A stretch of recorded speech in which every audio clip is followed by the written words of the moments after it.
I'm Teeba, and this is Before It Made Sense. Today we have Teeba Forbes with us, musician, producer, bassist, songwriter, and our first Grammy-nominated guest. I first came across you through Harsh Armadillo, so this one is cool for me personally. You've got a pretty gnarly story, and I'm excited to talk about the journey before it made sense. So first and foremost, how are you doing today? I'm doing great. Man, thanks so much for having me. I'm happy to be here. The sun is shining. I'm feeling good. So I first came across you through Harsh Armadillo, and before we get to any of the bigger records, the placement, what does Harsh represent for you as a musician? Yeah, man, that's my family. I've been playing with that band for 15 years, active out on the local scene up here in the Northeast. We've always been based out of Portsmouth, New Hampshire. That's kind of where we hang. And yeah, we were playing music even before we started the band. We were friends in high school and we would just get together and play for the fun of it. So really what it means to me is family and camaraderie and friendship, even more so than the music. Good music came out of it, and that's beautiful. But ultimately, yeah, those are my friends and brothers and family. Starting to play music is usually like an individual journey. And when you start to do it with people, when you pick up some things, drop some things, you make some modifications. Like when you were in a group, what's something that you changed into that you noticed that you're proud of? Or maybe not proud of, but you noticed a big change just working collectively.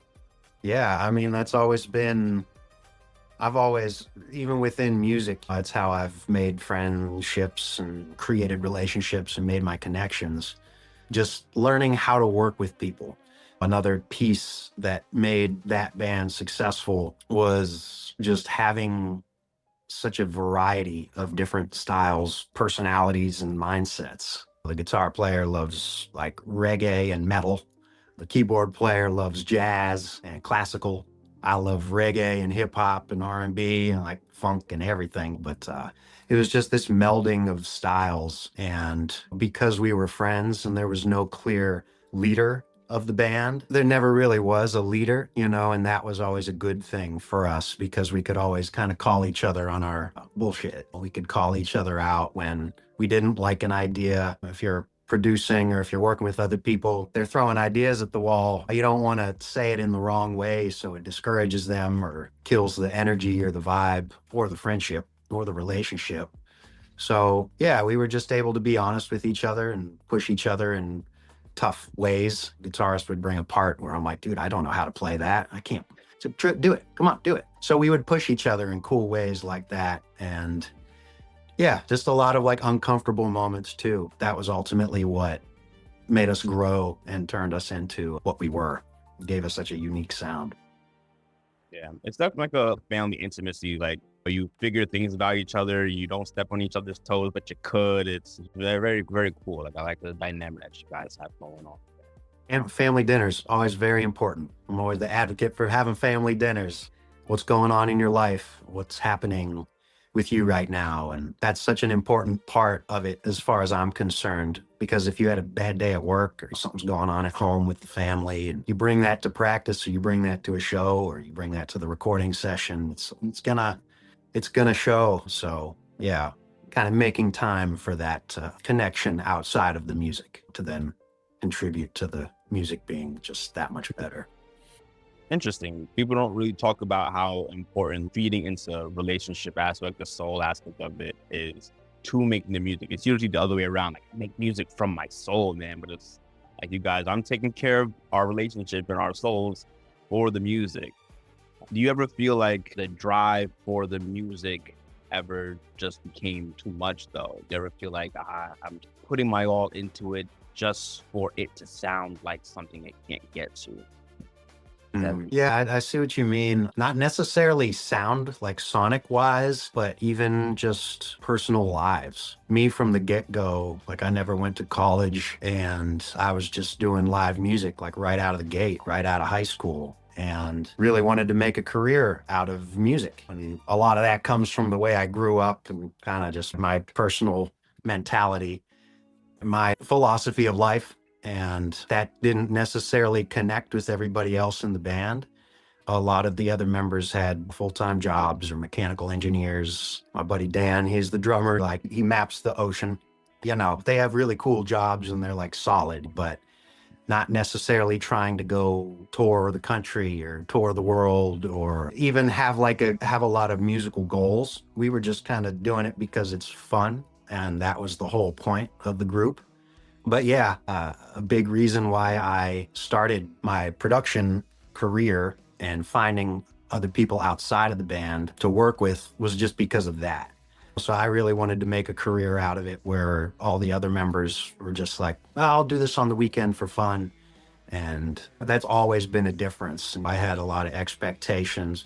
We all had our own expectations at one point or another of what we wanted from the band. But once again, that's where the family dinners came into play. And hey, what do you want from the band now? It'd be like every couple months we'd check in with each other. Hey, what do you expect? What would you like? What makes this worth it for you? Where I'm over here being like, yeah, let's play that show. Let's do that. Let's do this. Let's do that. Like, I was always a yay in the voting room, where other members are a little more like, no, I want to spend time with my family. I'm not going to do that. Or I want to focus on something else. I can't take the day off of work on a Friday.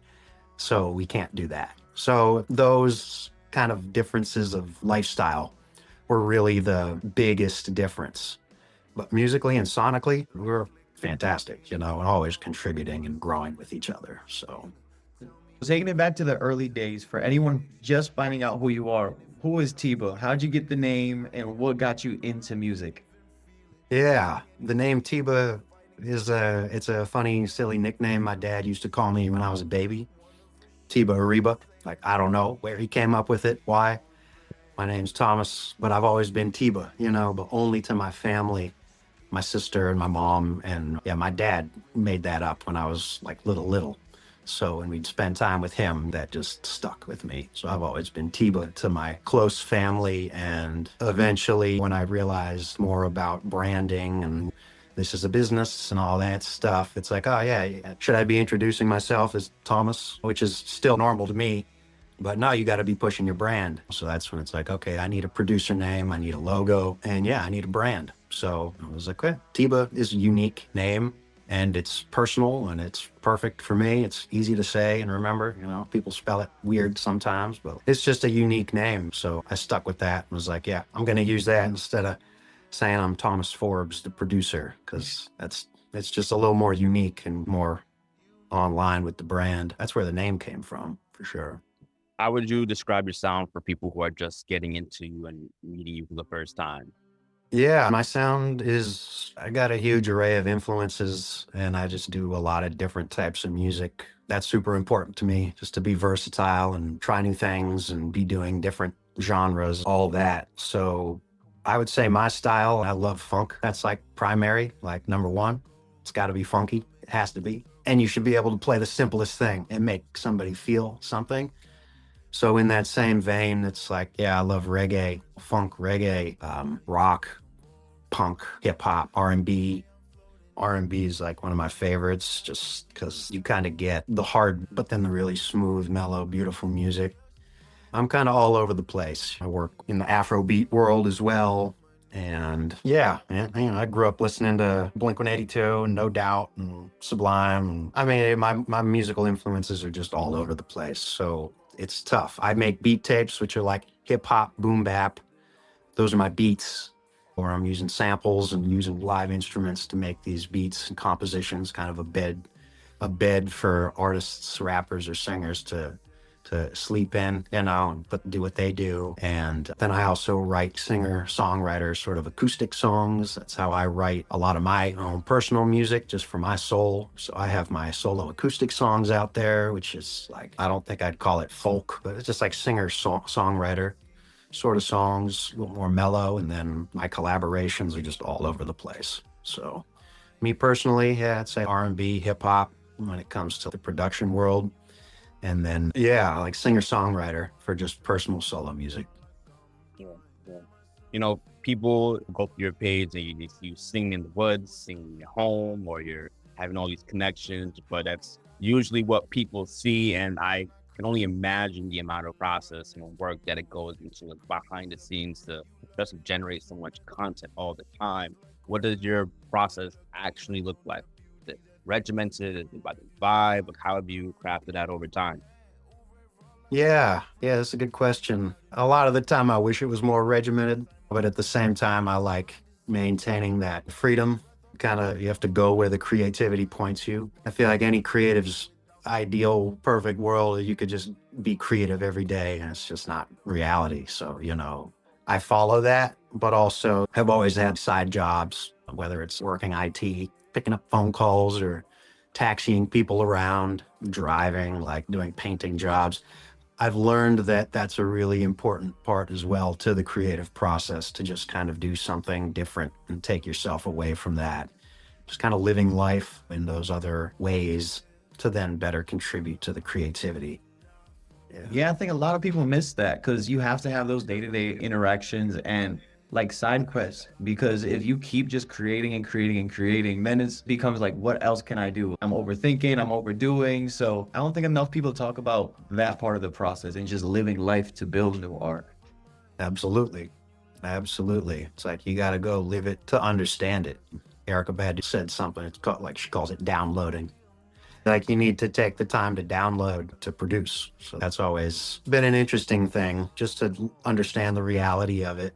And yeah, that's super real. You want to be on all the time and have great, productive, creative days all the time, but it's not really how it works. So you have to be okay with those down days. Okay, I'm going to go work today. I'm going to go move dirt or whatever you're doing, just to take yourself away from that. And then, okay, yeah, I just worked a job I cared nothing about, and it was just kind of mindless. And I was just doing a task, but hey, you got some money coming in. And then you also gave yourself that space and that time away. So you're even more excited to get back into the creative process. And then there is like the whole idea of content, which is just like crazy nowadays. You have to be doing that consistently and nonstop. Otherwise, the attention spans just disappear. So, yeah, I mean, I'm not a household name. Nope, I'm not famous. I never wanted that, and still I don't want that. But once again, brand, you got to push it and you got to rep it. And content's just part of that. So most of my process is unrecorded. It's just me sitting right here making music by myself or with my collaborators, sending ideas, talking back and forth, linking up at studios, traveling. People don't understand to drive 3 hours to a studio and then you're not getting paid to do that, but you're going to do it to make great music and work with good people. And then just silly things like, yeah, how many takes did it take to make that content? I don't know. The more I do it, the more I realize people just like the genuine, like authentic stuff. Everyone's self-conscious about their own vocals. So I'm like, oh man, do I put this video up of me singing in the woods? Like, corny, cheesy, like, why? Oh, and it's like, oh no, people like that. And so I'm like, oh dude, I don't really know what people like and what they want. But content is the attempt of trying to push the brand and give people what they want, just like a deeper look into my life. It's confusing too, because you'll put some music up that I think is great. Made a beat last night. I'm going to put this up, show me playing bass to it. And then I put a picture of my cat up and it gets a lot more views. I'm like, I don't know, man. I don't know. It's just a weird game and an interesting way to brand and advertise and market. So I just got to do it. Yeah. Especially when you're a creative and your whole brand is literally based on you, but you curating yourself for other people, vast audiences. You have different people that you work with and people that you actually comment you actually care about. With everything being considered, how do you know when like a project is done or content is finished, or how do you know like, okay, this has my final stamp of approval? Hmm. Yeah, it's another tough one. It's like the perfectionist aspect always comes into play, and everyone's got their version of it. Some people hold a really, really high bar, and some people just don't care at all. And they're like, whatever, this is me, I'm putting it out there. And those are for different reasons too. So, me being pretty much unknown as a musician, as an artist, you have to trust yourself and you have to like let go of it. There's a piece of it where you could pick apart that snare for years. You could change that snare, nudge it just a little bit. You could, change it's like how deep do you want to get? And it's all up to the producer, the creator, just to be okay with it. You have to be okay with yourself. You have to kind of own it. Oh, I sang that note a little off. Do I do the take over again? Or is that something that people are going to actually connect with? Like, oh, cool, he's not using auto tune and that was a flat note, but the rest was good. So I don't know. That was another thing about the band I always loved. And I love seeing this when I go see live performances. Yeah, it's nice to see an amazing production that comes out perfect. It's just on point. It's Super Bowl status. That's to a T. It's very organized and produced. And then the part I like more so is seeing little mistakes and seeing my favorite players flub or make an accident and then in the moment go and fix it or make it into a moment. Those imperfections, I think, really what makes the art. But it's a weird thing to think because you're like, oh, no, you want to go see the final show. It's perfect. So it's that idea of what is good enough for you. And are you ever going to achieve that idea of perfection? Which, good luck with that. You got to kind of give yourself some grace and be okay with letting go of it at some point. So, yeah, it's hard to know when it's done, but you just got to kind of trust yourself first and foremost. No one's going to tell you when it's done, and you have to just make that micro decision, make that call, put it out into the world. Yeah. Like sending your kid off to school or something, you know. It's in God's hands now, man. I was doing me, but you know, it's up to the world now. So. Yeah, it's two completely different creative processes, producing, making it sound finished and polished versus performing live and having to switch on the fly. Has doing both taught you something in the other aspect, like performing helped you with producing, or producing helped you like, oh, I'm going to try that when I perform? Yeah, absolutely. They contribute to each other.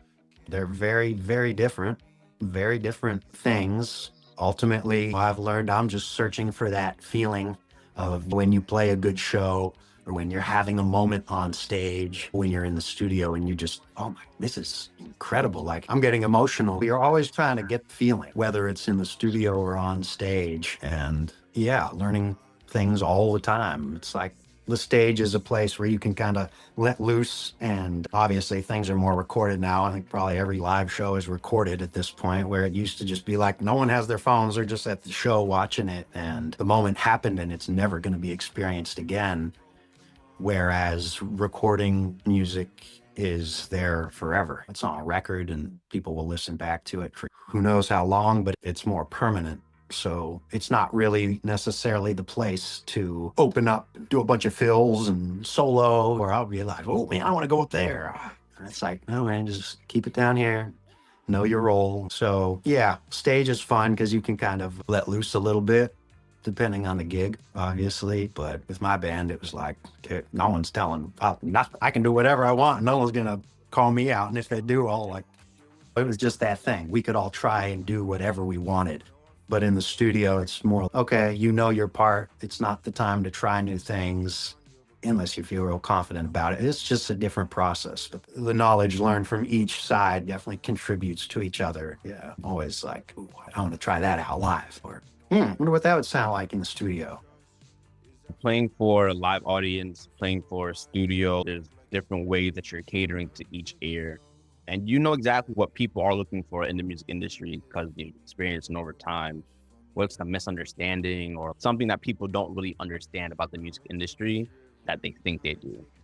That's a good question as well. Yeah, just like the reality of it. It's business. That part is like my least favorite part of it. My whole mission and goal is to find good creative people that push me to be better and grow and to make music with those people, make long lasting relationships and be doing this for the rest of our lives till we're old and gray.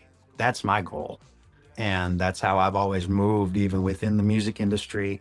But with that mindset, you'll get taken advantage of if you don't have your business right, if you don't come in with a contract where it's, okay, do I really want to enter the studio? Like, here, sign this piece of paper so I can make sure I'm good. If I'm just meeting that person for the first time, that's going to throw them off. It's like, oh, cool, you're all professional, but you might never get a call back. So trying to build these long lasting relationships with good people has been my approach and path, where also you have to understand that this is a business and it is an industry. This is how people make their living and feed their kids. Yeah, I mean, it's just treading that line, treading that fine line of how do you advocate for yourself and do your business right. And at the same time, if you go 100% business mindset, who wants to work with you? They know you're there just for a paycheck. They don't want to call you back. They'll give you a couple $100 instead of a publishing percentage. So it's like, what are you really doing it for? And what's your approach? They're just two very different worlds. So I think another thing people don't realize about the industry, or even my own personal expectations, was like, okay, cool.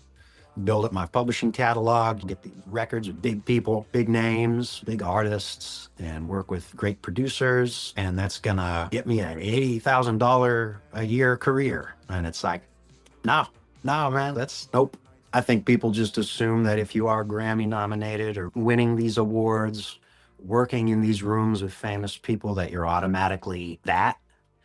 Where it's like, even going back to the reality of Motown, it's like, who knew James Jamerson? Who knew who he was besides the local musicians and people in Detroit? One of the greatest bass players in the world, but he was never credited in the liner notes. But that was due to the industry and how that works. But the musicians have always had an interesting standing in the music industry. Because am I even going to get credited on this project? I just did it for free. Am I getting publishing? Am I getting credit? It can get scammy, like in the live music world. A lot of promoters at smaller venues will take advantage of small artists and bands and be like, oh, yeah, no, you have to sell the tickets so you can play this venue. And it's like, wait a second, what? I'm doing the promoter's job and the band's job and the manager's job for the opportunity. And it's like, yeah, you got to do a lot of free work to just get in the doors and get your name out there. But there's definitely a level and a line where it's like, you got to remember it's a business. I guess that's kind of my point.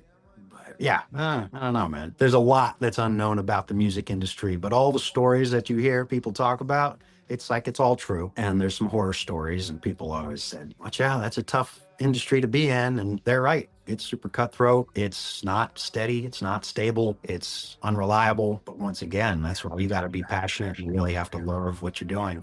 And that's most of the people still in the industry. They love it. They're not there for the paycheck. And the ones that are, it'd be like the CEO of Spotify or something. That guy's not even a musician. He's not an artist. That's the CEO type of mindset. It's good for money, but it's not good for art. It's not good for creativity. And it's not really good for the greater good of humanity, as far as I'm concerned. Homie's making a paycheck, so power to him. Good for him. Having so many missed shots, and not even missed shots. Sometimes the shots go in and it's like it wasn't all that it's cracked up to be. How do you stop yourself from feeling jaded about the whole music industry, or even just pursuing music as this is what I'm doing in my life? Do you play different gigs? Do you take on different deals? Like, how do you recover from the time that wasn't everything that it was cracked up to be? And it's like, wow, that gave me a different taste than I was expecting. A lot of the placements have been like that. People see it as, oh, cool, that's great. It's an achievement, but then you don't know what it does. Oh, I've gotten placements and it's turned some of my longtime friendships and relationships, like it's made people jealous, made people feel away. So now they're no longer part of my life. And that's like, oh man, I don't like that. That's the complete opposite of what I expected. But it's a lot of self-trust, and just like friends in life, people come and they go, relationships, they come and they go. But yeah, I think a big part of it is just like trusting yourself. And the more you do it, the more you're okay with those losses or hits or misses, whatever you want to call it. The majority is definitely those misses. It's like shooting hoops. You got to just miss a ton and you'll get some. But it's putting in that work, putting in the time, and you can't let yourself get discouraged, even though it's inevitable. And if you're alone, it's even harder because you're in your own head. And that's when it's nice to be around other people and talk with people in the same boat, or even if you've been in that situation and got out of it or whatever, just kind of getting a little bit of reassurance. But you can't really rely on people in life. I mean, as much as you can in life, whether you need a ride to the bus stop or you're trying to find some inspiration and motivation from this person, get some good energy, you really have to build that for yourself. You have to give that to yourself. And that's extremely important because no one's going to give that to you. And yeah, people won't really congratulate or celebrate your wins with you either. So you need to make that moment. Like, you need to enjoy it and celebrate it for yourself and remind yourself every day that you're on the right path, you're doing the right thing. But every day it's hard. And those wins are kind of like carrot. You're like the prize. It keeps you going for sure. It's better than a paycheck because it's paying you in motivation and inspiration. Oh, it's going to keep you going. Where yeah, the paycheck can pay your rent and buy food, important, but you're just going to stop if it's just a paycheck. You're going to lose the inspiration and the motivation, which I think are the most important parts of this. I've always been introverted, and I think that plays a part into it. Like, I'm okay with being alone a lot of the time. I'm used to it. It's just kind of part of my life. and has always been. So I can create my own motivation and inspiration just by having a day sitting at home playing video games or going out on the water in my canoe, going hiking, going for a camping trip. It's like, once again, stepping away from it to kind of get out of your own head and then come back. But however you go about doing that, it's completely up to you. The hardest part is to find reliable people to help you with that. But it's a blessing when you find them and they're there. But it's just, that's forever changing. You really have to rely on yourself. Yeah, it's a hard industry because you're wearing many hats. People say, oh, if I get a manager, I'll get big. It's like, well, you have to know how to manage yourself. Oh, if I get this collaboration, I'll be big. It's like, no, you have to know how to maintain that. You kind of have to be the agent, the player, the head coach, the owner of the team. You have to be everything for your brand. And I don't think a lot of people realize that, but it is huge to depend on yourself because then when other people come in, it's like, okay, I know what I could give to this situation and feel comfortable with giving and receiving. And that's so huge to at least mentally realize that. And I don't think a lot of musicians and producers coming into the industry really take that approach. It's more like, I want the views, give me the clout, give me all the accolades. But you really have to refine those skills in order to even think about anything else. Absolutely. Absolutely. You don't think about it. I was always just working my key job, picking up phones and doing that at the university. And I was telling them, I'm like, man, I'm going to get that song with them. Like, just wait. And they didn't believe me. They're like, no, no, that's crazy. I'm like, just wait and see. Didn't happen that year. Didn't happen the next year. It happened the next year. But once again, what was behind the scenes of doing all that and making that happen and just blindly trusting yourself and trusting your path? It's a trip, man. It's a trip. You really have to trust yourself. And yeah, it's crazy. The reality of it. Yeah. It's like learning to trust yourself is the most important part before you win. And sometimes people are like, I know I could trust myself after I get there. Then I can prove to myself like I really do this. So for you, it sounds like you had that before you got there.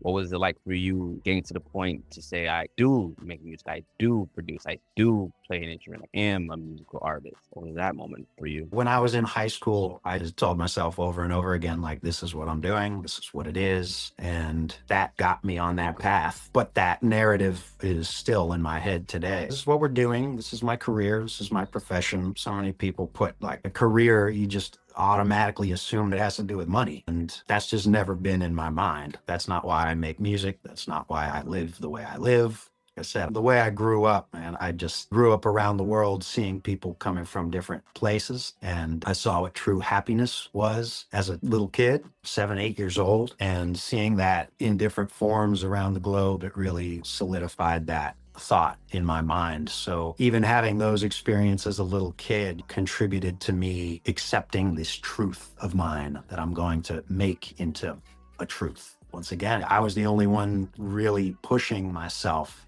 to make that decision and make that happen. It wasn't like my family or friends were like, yeah, man, you're incredible. Go for it. Like, go for it. Like, you got this. My mom and my sister and my dad have always been supportive, but they're not musical and they don't understand a lick of the industry and they're not musicians themselves.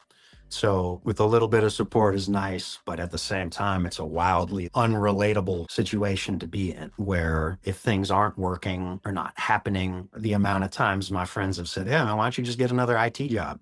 Like, just get a full-time IT job. It's like, okay, you don't get it. And I understand what you mean. You're giving the same advice any good parent would give to their child. Like, hey, just make sure you can support yourself and have enough money coming in to do that. And I've always been frugal as hell. So it's like, that's easy for me. But yeah, it's again, man, just back to self-trust. And who are you going to get that from? You got to be your best advocate. You got to keep yourself going. It started with self-trust, but a lot of other musicians are trusting you with their sound as well. You've worked with many great musicians. You worked with Nas on a DMX song. What makes people want to trust Teeba and say, that's the guy? That's who I'm hitting up. I know I could trust him for the bass. I know I could trust him for the sound, the energy. Where does that trust come in? And how does that go from self-trust to trust in the environment? Externally. Yeah, that goes back to the relationships and just kind of how you interact with people. So yes, I can show up and kill it, do my parts, play my parts, whether it's in the studio or remote, whatever it is. You got to be able to show up and do that. But the relationships you build are what ultimately contribute to that. Word of mouth, ultimately like respect. So that's been another goal of mine, is just to be respected by my peers, work with and be respected by the people I look up to and cherish and have listened to my whole life. I call it the bad humble, but being humble isn't the best thing for your brand a lot of the time. You have to put yourself out there and showboat. And I always thought that was funny. It was like beat battles. When I go down in Boston, I see these producer beat battles. Oh man, it's two guys that are playing crazy beats. This guy is playing insane beats, but this guy over here is moving, dancing, and he's got a cool outfit on. And I'm like, huh, but those beats are better. Who won? So it comes back to that too, where it's like, you have to be showboaty and bravado and confident in all these aspects, where I'm like, once again, I'm like, I'd rather let the work speak for itself and let my catalog speak for itself. Look at my credits, listen to the songs I've been on, and that should be able to give you that trust to hire me for whatever project you're working on or whatever gig we're doing. But then, yeah, at the same time, such a big part of it is just yourself as well and how you move about. I remember when you and I met up in Portland, you don't know who you're going to be able to connect with when you're just being kind and genuine. I'll say, hey, how you doing, man? It's good to meet you. How's your day going? People think that's a small talk question. I'm like, dude, everybody wants to be asked that. That's my icebreaker. And I got friends that make fun of me for that. I'm like asking the Uber driver, how's your day going, man? But it's just because you and I had that conversation, that interaction that stuck with you and it stuck with me. And now that's how relationships are formed and that's how trust is built. And so that's happened to me in a bunch of different ways. But ultimately, me just showing up and being myself and obviously bringing my instruments to full capacity, bringing my skills and abilities to full capacity and being professional, showing up on time, not being smoked out when I get to the studio. Or if we're smoking, all right, cool, let's do this. Whatever it is, you just have to play the crowd, play along to what's happening there in the moment. And I've found just being myself has contributed to that. And that's ultimately gained me a lot more trust than me playing the bass real good.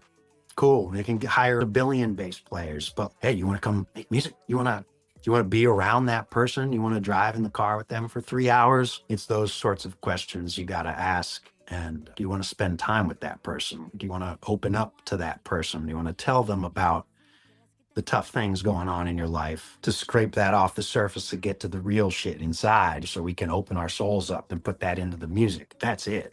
But that all comes with trust. That's the best way I could describe it, really. It's time. There's no easy way. It's just spending the time, driving the 3 hours to the studio every week to do it. I've driven down to Boston just to be near other producers and other musicians and my friends. I turn into my friends. Nobody's paying you to drive an hour one way, 3 days a week. But that's just like part of the work. And that's just part of it. And that's like putting in the time. And people will see that and they'll remember that. Oh, yeah, he showed up. He just drove 5 hours to come to a session in New York and then drive back home to go to work at 7 in the morning the next day. Like, that's what you have to do. People see that effort and that time put in, but that's really difficult to do if you have a lot of life responsibilities. And I like being there and being present. A lot of people can't be sitting in the studio at 5 in the morning if you have a kid that was waking up an hour before. Me being me with my current life right now, I have that kind of flexibility and that ability to just be there. I want to be there. I want to be where things are happening, but you also got to handle your life too and your responsibilities, whatever that may be. And everyone's got their version of it, but no one wants to be missing their kid's birthday, missing these monumental moments. So that's another time when you have to really draw the line. Like, what's the most important thing to me right now? And a music career, it just takes a lot of sacrifice. I guess that's another thing that people don't think about. You just see the wins. It's like, it just takes a lot of sacrifice. No, this is usually the part where I ask, what advice would you give to somebody who is like you in that time where you were calling phones in your IT year 1, year 2, and year 3, and just trying to get that motivation to keep going. But I feel like you've been dropping that throughout your whole interview. So I'm giving you your flowers for that. And honestly, you're a very good example of what it means to follow not just your dreams, but your crafting and becoming skillful at the thing you're passionate about. And I think that's the big takeaway that I'm taking from this. Having goals is nice, having passion is good, and having talent is great. But to hone everything together and being able to play to your room, play to the arena, yeah, I appreciate you. That's fantastic advice. Yeah, man. Of course. Thank you for that. That's what most musicians and artists are going through, and rarely do they get their flowers. It's nice to have a platform like this that gives people a little insight into the reality of it. Man, I drive Uber. I'm doing Uber and DoorDash. You know, I've always needed a side hustle because the music industry is never, I mean, they're not going to pay your benefits. They're not 401k matching. And like I said, it's super inconsistent. And it's just, that's the reality of it. So even when things are working out, you have to adjust your expectations and understand the realities of it.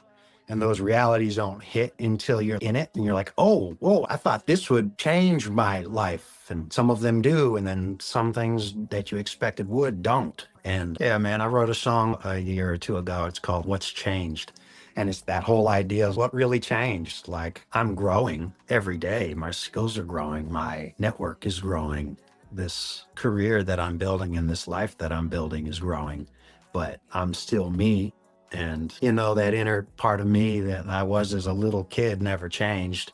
I'm still that. I try to be optimistic as much as possible, and I try to give good energy as much as possible. I think that's what the world needs, and that's what I put into my music and what I want my music to give back to the world and give out some hope and positivity. But yeah, you almost got to be like, there's that fine line, once again, between being a naive artist hippie and then really having your business on lock. Music is a beautiful thing. Art is a beautiful thing. But yeah, man, you got to keep money coming in too. And I've never wanted to rely on music to be that, because then that would jeopardize the beauty of it. And I don't like that idea. I'd rather do things that feel good and make sense. And I don't want to be playing a session that I hate just because it's a paycheck. I'd rather go Uber people around and taxi people and have little conversations with them. I'd rather move a shit ton of dirt with a shovel and get paid for that than jeopardize the beauty of the music and the artistry.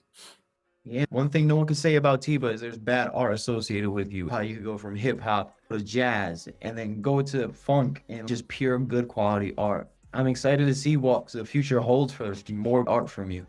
Yeah. Thank you so much, man. Thank you so much. So you say, got to keep it like all over the place. If you have a bunch of influences, why are you just playing one genre? Why are you just playing one instrument?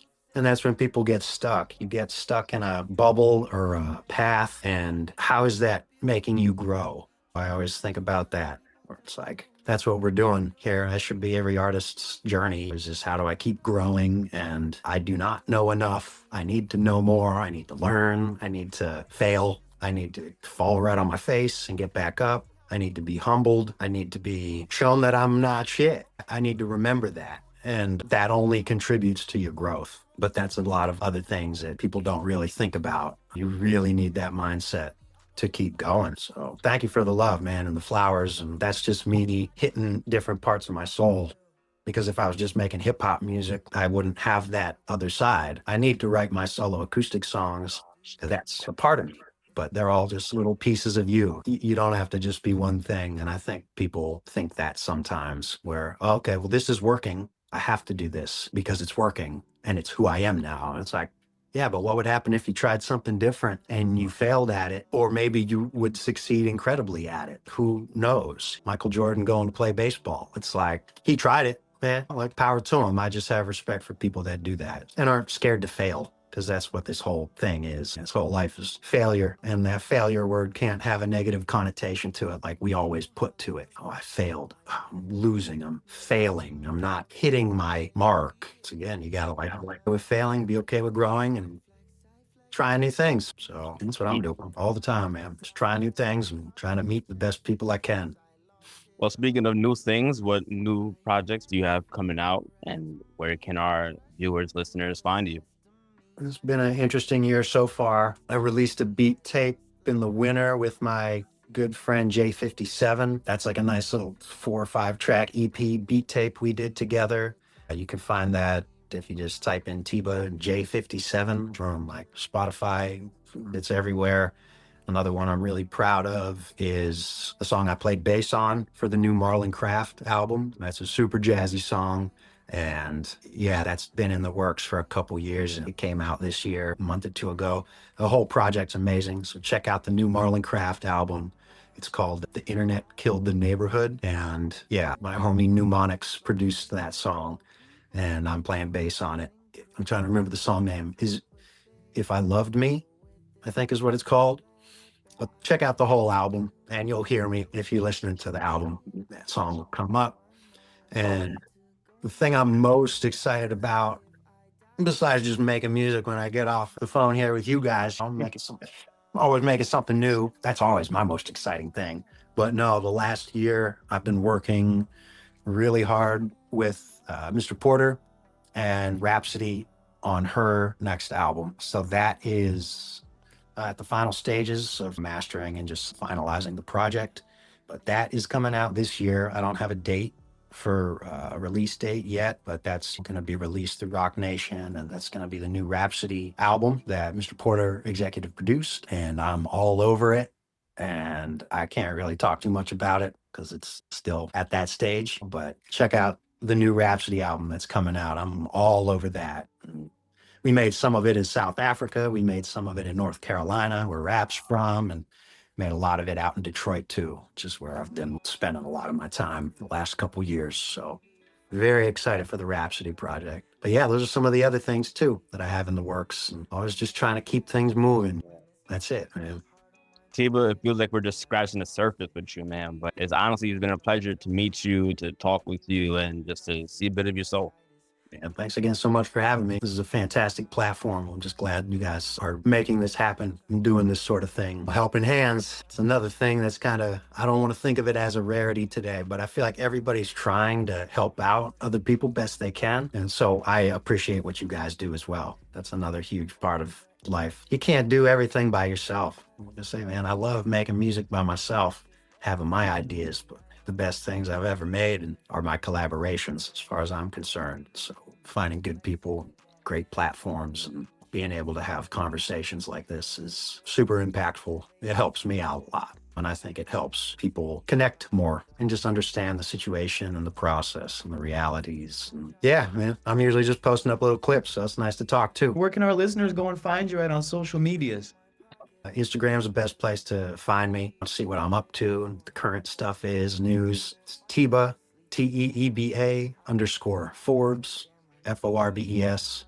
You'll see my black and blue logo there. That's the best place to find me. I have my link tree in the bio there. You can find me at teebamusic.com as well. And yeah, I got beats up on my SoundCloud. I have my projects up on my Bandcamp. I have a YouTube playlist and Spotify playlist of my production credits. So if you want to hear more of what I've been working on, what I do, and what I provide as a service industry musician, yeah, you can take a listen in any of those places. But my Instagram's kind of like the hub for that. And then the link tree is linked to teebamusic.com.